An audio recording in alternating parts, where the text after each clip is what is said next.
जितने आस्था चैनल पर कथा सुन रहे हो, जितने फेसबुक और यूट्यूब पर सुन रहे हो, बहुत सावधानी से सुनना। 2 बार पशुपति व्रत कर लिए, आपने ये कर लिया, आपने प्रदोष कर लिया, आपने सोमवार कर लिया, आपने सारे अनुष्ठान कर लिए, बहुत सारे उपाय भी करे। तो महाराज शनिवार के दिन अगर शिव की आराधना करी जाए, शनिवार के दिन अगर शंकर को जल चढ़ाया जाए, तो जिंदगी में व्यक्ति की, जिसके यहाँ लक्ष्मी नहीं टिकती हो, पैसा घर में नहीं आता हो, बहुत चिंता लगी रहती हो, लक्ष्मी से जुड़ी हुई, व्यापार से जुड़ी हुई, पैसा आ ही नहीं लिया, बहुत मेहनत कर रहे हो।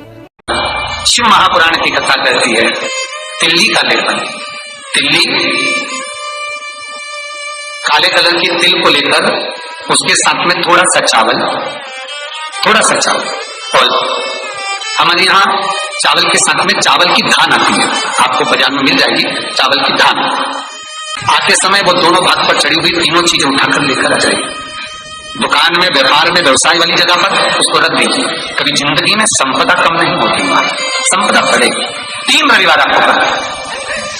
जिसको जौ का बाद अलग हो जाता है, जो गेहूं की हो जाती है, पर चावल की धान कहते हैं इसको। इन तीनों को एक कटोरी में रख लो, तीनों को पानी में गलाना नहीं है, बस कटोरी में रख लो। महाराज दरवाजे के नजदीक में, जब दरवाजे से अपन बाहर निकलते हैं तो उल्टे भाग में उसको रख दिया। घर से 1 लोटा पानी जिसमें कच्चा दूध मिला हो, वो कटोरी शनिवार के दिन रखकर रविवार को उठाकर ले जाकर कलश नीचे रखकर सीधे हाथ में कटोरी रखकर शंकर जी को समर्पित कर दो। जल चढ़ा दीजिए। बाबा भोलेनाथ के जो चरण पादुका है, उस पादुका में वही तिल्ली, वही चावल का भात, वही जौ, जो आप चावल का धान बोलेंगे, धान, उसको लेकर दोनों भाग पर समर्पित कर दो। आते समय वो दोनों भाग पर चढ़ी हुई तीनों चीजें उठाकर लेकर आ जाएगी। दुकान में, व्यापार में, व्यवसाय वाली जगह पर उसको रख दीजिए। कभी जिंदगी में संपदा कम नहीं होती, वहां संपदा बढ़ेगी। 3 रविवार आपको करना है। कर्जे से मुक्ति पाने के लिए, व्यापार की वृद्धि के लिए केवल शनिवार के दिन जो पीपल के वृक्ष में सरसों के तेल का दीप लगाता है, उसको शनि कभी परेशान नहीं करता। एक बात हमेशा ध्यान रखिएगा, मान लो अगर कोई भारी रोग ऐसा शनि महाराज के कारण हो गया हो, अच्छे काम करते करते उल्टे हो रहे हैं, होते हैं किसी किसी के साथ में, विपरीत परिस्थितियां आ जाती है। अच्छा करने जाओ बुरा हो जाता है, अच्छा कर्म करने जाओ बुरा हो जाता है। तो पीपल के वृक्ष की जो छाल होती है, छाल देखिए, पीपल के वृक्ष में जो छाल लगी होती है, उस छाल को घिसकर चंदन बनाकर भगवान शंकर का स्नान कराकर, अभिषेक कराकर, पूजन कराने के बाद में पिपलेश्वर महादेव का नाम लेकर, कौन से महादेव? पिपलेश्वर महादेव का नाम लेकर वो जो घिसी हुई छाल होती है, उस छाल का तिलक भगवान शंकर को लगा लो और उसी का थोड़ा सा भाग अपने कंठ पर, मस्तक पर लगाना प्रारंभ कर दो। धीरे धीरे जो विपरीत दशा है वो सुधरना प्रारंभ हो जाती है। पर नाम याद रखना, पिपलेश्वर महादेव का नाम। बेलपत्र तोड़कर शंकर भगवान को चढ़ाओ, मना नहीं है, पर एक प्रयास अपनी जिंदगी में जरूर करना कि बेलपत्र चढ़ाने का यदि आपको शौक है तो जीवन में एक बेलपत्री का वृक्ष भी लगाने का शौक रखिए, जिससे वो बेलपत्र का वृक्ष बड़ा हो।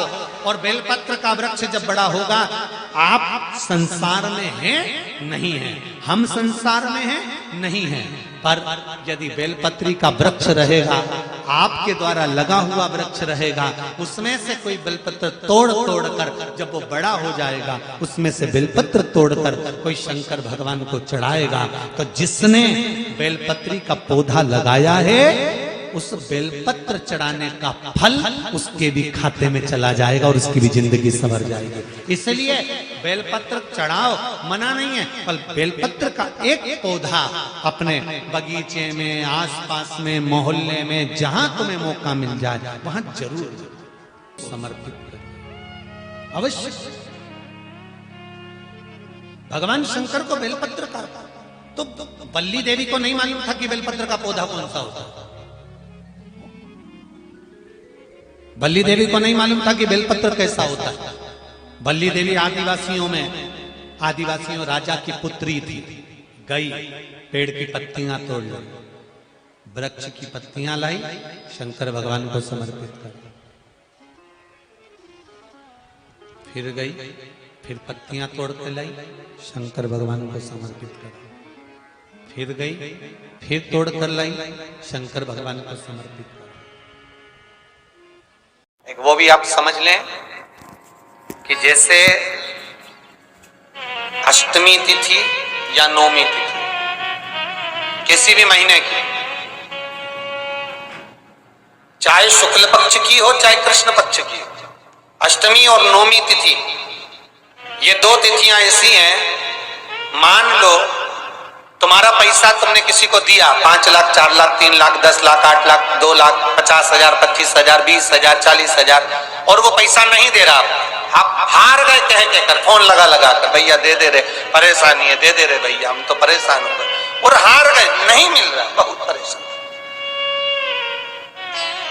तो महाराज किसी भी अष्टमी या नौमी तिथि के दिन आप मां जगतजननी जगदम्बा का शिव के साथ में, शिव शक्ति का स्मरण कर कर देवी के नाम की 9 आहुतियां, सूखे बीले की, मतलब बीला जो सूख चुका है, फल जो सूख चुका है, उसकी 9 आहुतियां अग्नि में शंकर और सती के नाम से, शंकर और शिव के नाम से समर्पित करें, और आखिरी आहुति जो समर्पित करें उसमें थोड़ा सा भाग तिल का, और तिल भी काली नहीं चढ़ती उसमें, श्वेत तिल का भाग उसके साथ लगाकर समर्पित करें, और जिससे धन लेना है उसका नाम लेकर वो समर्पित करें महाराज, उसको सुध आएगी, और वो पैसा किसी भी हाल में आपके हाथ में थमाकर जाएगा ही, ये पक्का।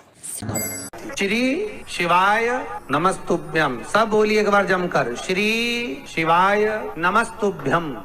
प्रैक्टिकल जरूर करना, कहीं सियोर वाला महाराज झूठ तो नहीं बोल रहा, शास्त्रों की बातें हमारे जीवन में हमें सुख प्रदान करे, इसलिए इस भाव का आनंद करते हुए आज की कथा को विराम देते हैं।